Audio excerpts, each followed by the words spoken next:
Welcome back to another Kray video.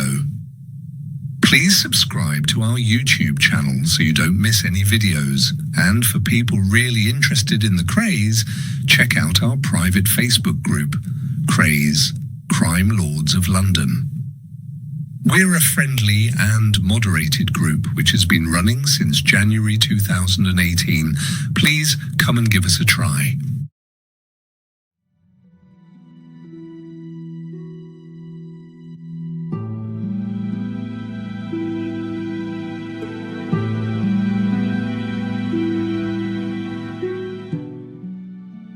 Hello, my name is Tony Lambrianou, and I ran with the Kray gang back in the 1960s. I wasn't in the firm itself. I was more like an associate member, along with my brother Chris. But I did get to know the twins well, and I saw a lot of what went on firsthand.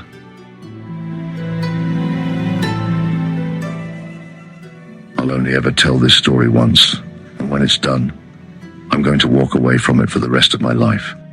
I don't want to dwell in the past anymore, but to be free of it, I must confess it. I once made a promise to a remarkable woman, my probation officer, Mrs. Jean Heath, that I would someday tell of my experiences as a professional criminal and as an associate member of the notorious Kray firm. Mrs. Heath has since died, and I owe it to her, my loved ones and myself to offer this true account of a career which grew out of violence, flourished on fear, and culminated in murder, and ended in prison. So much has been said and written about the Kray gang that we have now become the stuff of legend. But at the heart of that legend are real live people, and if I hope to achieve anything, it's to present them through the facts and not the fantasy of the way we lived. For years, I've been hearing what everybody else has to say about us in courtrooms, books and newspapers, and the twins have taken the chance to reply in print. I intend to set the record straight for all of us that stood together in the dock and went to prison for our crimes. Charlie Kray, the twins' brother, was very well liked indeed and got on with everyone. He had a nice personality about him, and he was a socializer, a man who liked a good time. He was always smiling. You could have a laugh with Charlie, whereas Ronnie and Reggie, you had to take seriously. Charlie's wife, Dolly, kept her distance from the Kray family. She seemed not to be part of them. Charlie has since split with her and is now with a lovely, friendly, outgoing woman called Diana. When the firm was at the height of its power, Charlie never took an active part. He wasn't seen around, except on social occasions. He had his family. He had his own career as a businessman, and he only ever helped his brothers on the business end of things. But he was aware of the twins' position, and he was loyal to them. I always got the impression he was closer to Reggie than he was to Ronnie. They were very staunch family people, the Krays, and the twins were always fiercely proud of their roots. Much has been made of all their nights out clubbing with celebrity friends, but the twins liked nothing more than to be among their own people. They'd sooner spend a night in the pub in Bethnal Green than glam it up in the West End of London. Any celebrities they came across, they brought into their own areas of life, not the reverse. Contrary to what has been written about them in the past, they didn't seek to glamorize themselves, although they eventually became glamorous because of their show business connections and their club ownerships. They never forced themselves on showbiz people. It was the other way round. Many celebrities knew the twins could open doors for them socially because of their legitimate club interests, and sought their company. Although, when the cameras came out, Reggie and Ronnie undeniably saw the opportunity for good public relations.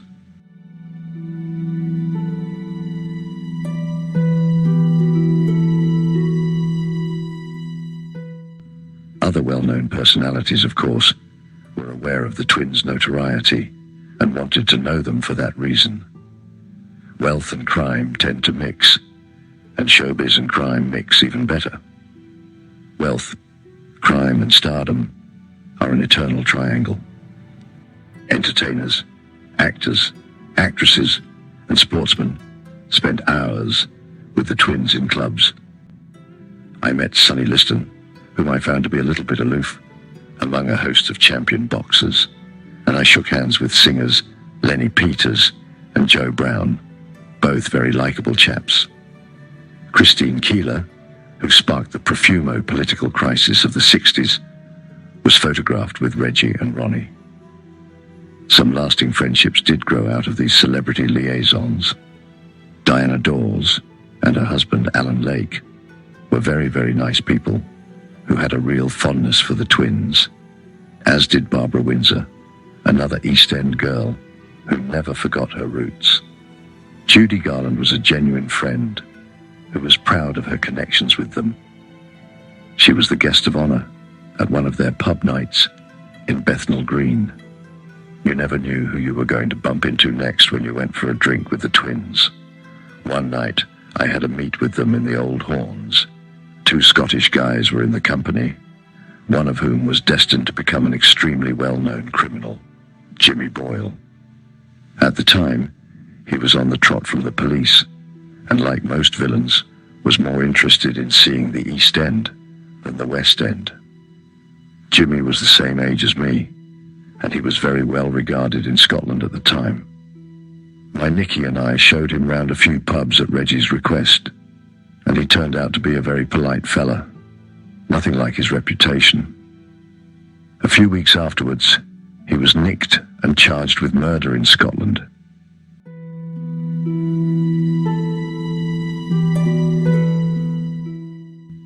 It was around the same time that I met Freddie Foreman at a party with the twins. He had his own pub, the Prince of Wales in Lant Street, South London, a minute's walk from where I live today. Of all the people I've met in my life, Fred had had the roughest end of the stick. He was charged with 3 murders he didn't do, and was acquitted of each one.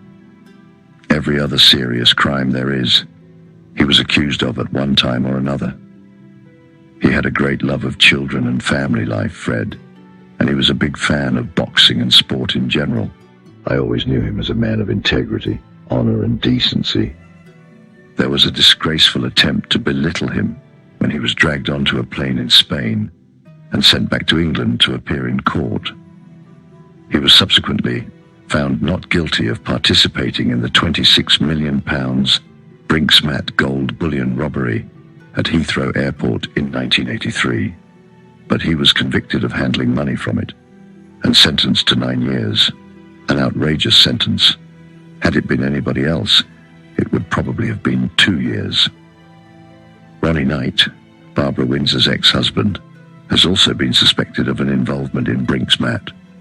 I first met Ron in the Q Club in Paddington around 1967. He was the archetypal, likable villain, a rough and ready man who liked to party. He owned a club, the A&R, in the Charing Cross Road in partnership with Fred. Another one from a family of brothers, Ronnie has had his share of tragedy in life. One of his brothers was shot dead in an arcade in Soho.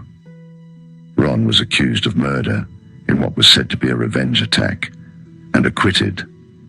Now he's in Spain and feels that if he came back to England, an injustice would be done to him regarding Brinksmat. Again, it's a case of give a dog a bad name. I hope to God his problems sort themselves out.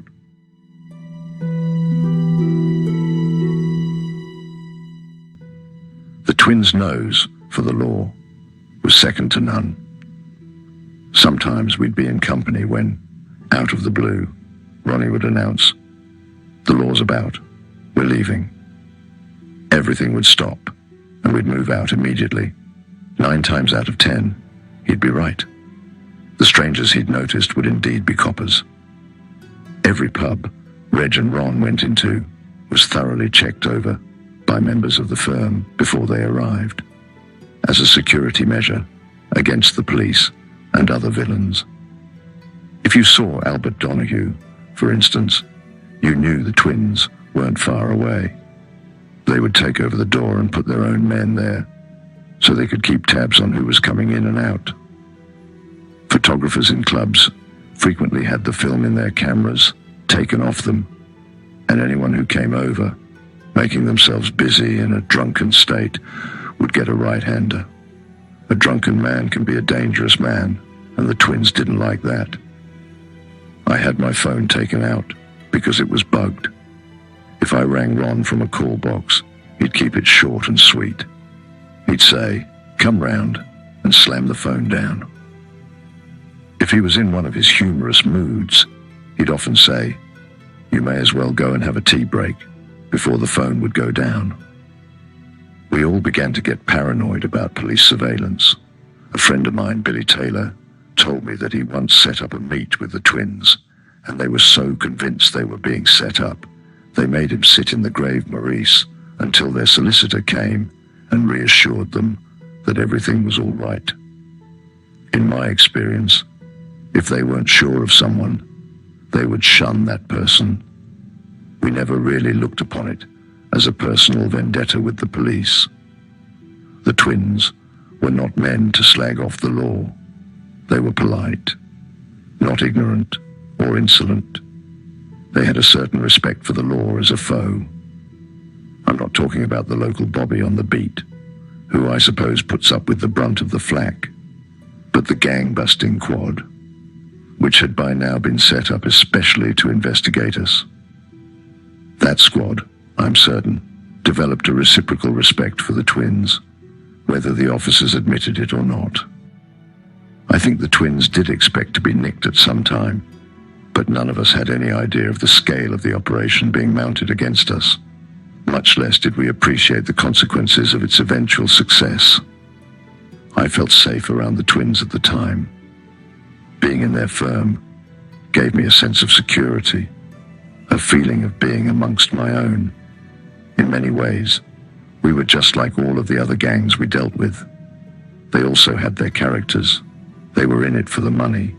They relied on who they knew, what they were capable of doing, and what went out over the grapevine. And at the same time, they were mostly men of principles and respect. You gave respect, and you got it back, inside and outside of criminal circles. But beyond these areas of common ground, the twins were different, and people knew it.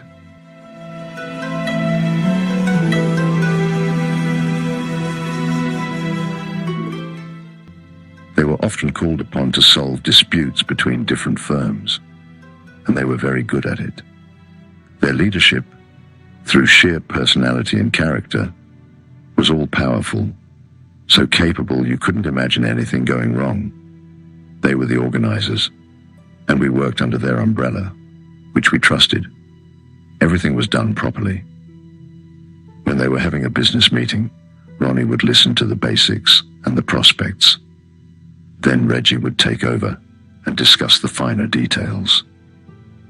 For the most part, they conducted their affairs in the same orderly, efficient manner. It was reassuring. The twins weren't people who would take orders off anybody. They never backed down, and they didn't pretend. If Ronnie Kray said he would do something, he would do it, come hell or high water. If he gave his word, he kept his word, whether he was making a threat or a promise. Not many would go to the lengths they did, in every respect of life. They had their own very keen sense of right and wrong. They would always take the side of the underdog if they thought that someone was intimidating or taking a liberty with a weaker person. My brother, Chris, could never stand a bully either. He was very much in the same mold as the twins, and they recognized that in him. Their loyalty to members of the firm was absolute, and they expected the same in return. They gave their men a good living and a lifestyle which included all the fringe benefits you could think of. But certain people abused the twins' trust, took the benefits, and then took advantage. long before the final betrayals at the Old Bailey. If you had an animosity with someone else in the circle, it would have been easy to go to the twins and say, "He's a wrong one," and wait for them to take action against that person. This did happen. They were used by people whose word they trusted to hand out some dirty washing that they should never have been involved in. Scotch Jack Dixon, a man few of us liked, engineered one or two such episodes. Scotch Jack was fat, with pug features and dark hair pushed back off his face. He'd been in the army with Ian Barry, I think in a tank regiment, and they'd come to London together, much to Ian's later disgust, to put themselves up for the firm. The twins, always like a jock around them. Ian, who had been sent down by a Scottish firm, was worth his weight in gold, as the twins would subsequently discover. He became Ronnie Kray's right-hand man. Jack, however, ended up just doing a bit of running around for them, and he used to stick their name up everywhere.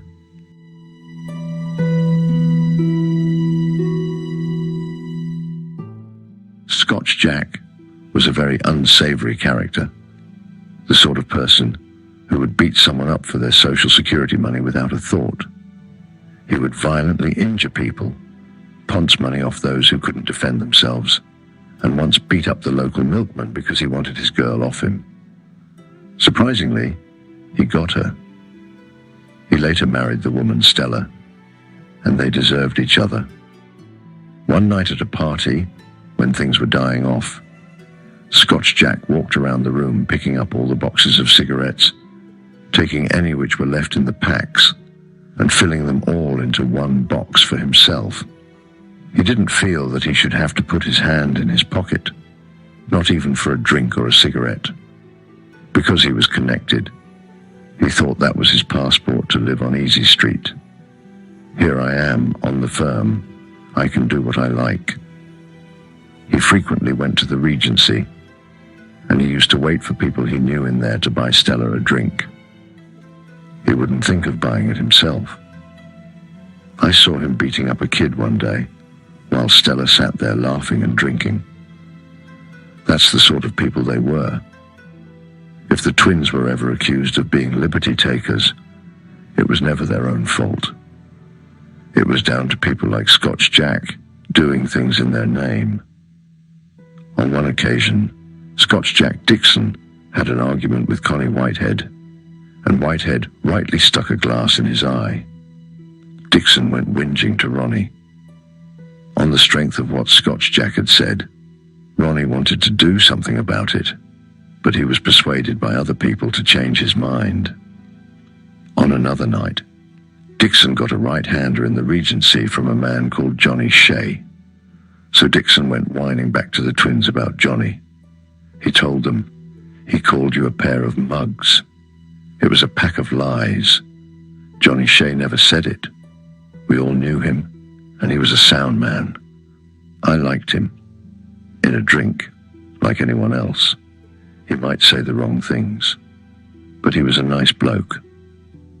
Ronnie Hart, the twins' cousin, and another less agreeable member of the firm, was ordered to shoot Johnny Shea because of the remark he was alleged to have made to Dixon. Hart was instructed to hit him in the body and not kill him. He burst into Shea's flat and shot him in the hand. It wasn't warranted, but I must add this: Shea never held it against anyone. He was the first one to come to the Old Bailey in defense of us lot, to stand there and do what he could to help us. At the same time, the man from our firm who had set him up, and the one who shot him, was busy giving evidence against us. If Dixon ever achieved anything in his life, it was this. While he knew Reggie and Ronnie Kray, he was granted some type of respect. They invited him in, and they fed him. After all they did for him, he manipulated the support they offered to suit his own purposes, and when it came to getting nicked, he was one of the first to stab them in the back. The twins used to hear some bad things about him, but because of his connections with the firm, they wouldn't want to believe it. partly because he'd come down from Scotland with Ian, who was greatly respected. They were very loyal. They protected him to an extent, but even they got to the stage where they said, "Enough is enough," and pulled him up about his bullying.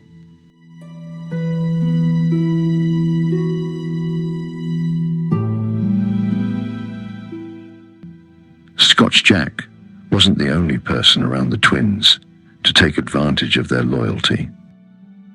And in other ways, things were not entirely happy within the firm. There was a lot of mistrust between us all, and there were various people stirring up trouble, trying to curry favor with the twins and score points off the rest of us. I find that sad now. The twins were aware of a lot of what was going on, and they were good at juggling it about when it suited them, keeping one in favor and another out. On the surface, everything was sweet. Underneath, it certainly wasn't. Ian Barry and Ronnie Bender were the only two members of the firm who became personal friends of mine. Most of the others were easy enough to get along with, purely through our common working interests, although I disliked Scotch Jack Dixon, and I never had a great regard for Ronnie Hart. Hart was roughly the same age as me, not a bad-looking man, smartish, fair-haired, and a bit of a ladies' man like Donahue. He was a cousin of the twins, and his real involvement with them began when he escaped from Eastchurch Prison on the Isle of Sheppey. They took care of him then because of the blood connection. He let it be known that he was a Kray and took full advantage. He thought he had a license to go anywhere in the twins' name and do what he liked. He'd cut people, knowing full well that, because of his connections, they could do nothing about it. Hart saw himself as some sort of third in command, and he tried to give orders out to members of the firm. Obviously, it was to be laughed at. Nobody took it seriously. He would have been nothing without the twins. Technically, they let him get away with it for a while. He hung around them more than I suppose they wanted him to, but they put up with him because he was a relation. He came to me and Chris one day with a deal. He had taken money to shoot, but not kill, somebody in Romford Market. He went to the market with Scotch Jack. They fired a shot in the air, and Hart reported back to Ronnie that it had all gone wrong. Ronnie called him a liar and said he'd see someone else about it. That's when Hart asked me and my brother to do it. The deal was, Hart would say he'd done the job and he'd cut the grand with us. I went to see Ronnie Kray, and he couldn't believe it. He said, "Forget all about that. We'll take care of it in our own way." I think the twins were a bit amused by it.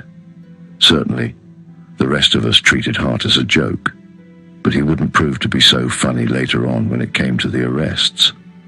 When the going was good, he was first past the post. But when the going got tough, he was last. He told lie after lie to save his own skin when the police picked him up. That didn't surprise me in a big way, but Albert Donahue's betrayal certainly did. He was Reggie's personal minder, a very deep bloke, and one of the few we all felt we could rely on. Everybody respected him. I liked him as a person, and on a few occasions I went out with him socially.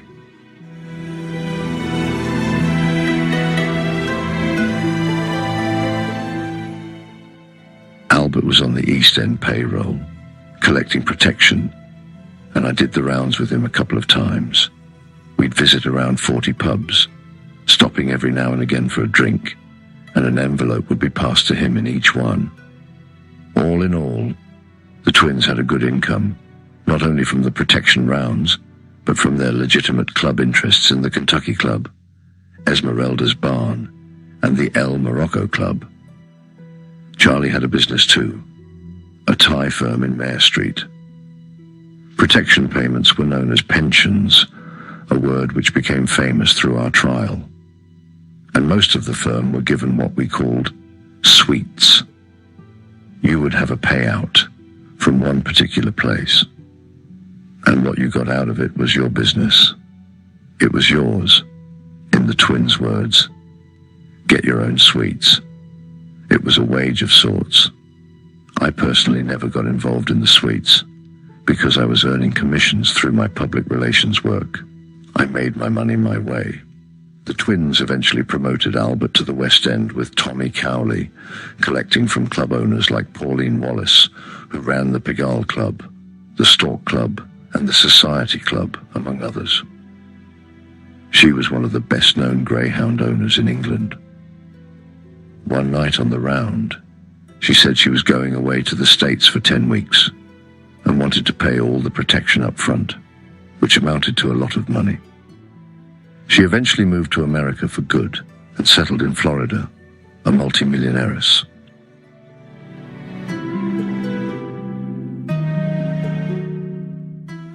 That's all for this edition, my friends. I'd like to thank you all for listening to my story. I'll catch you again in the next one.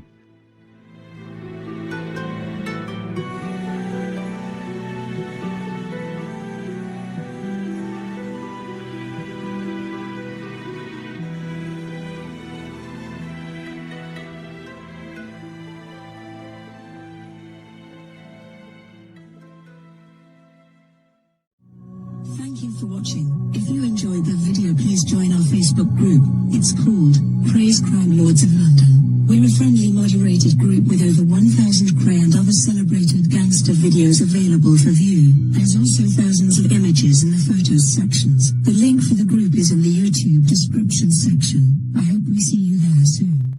Leave a like and subscribe.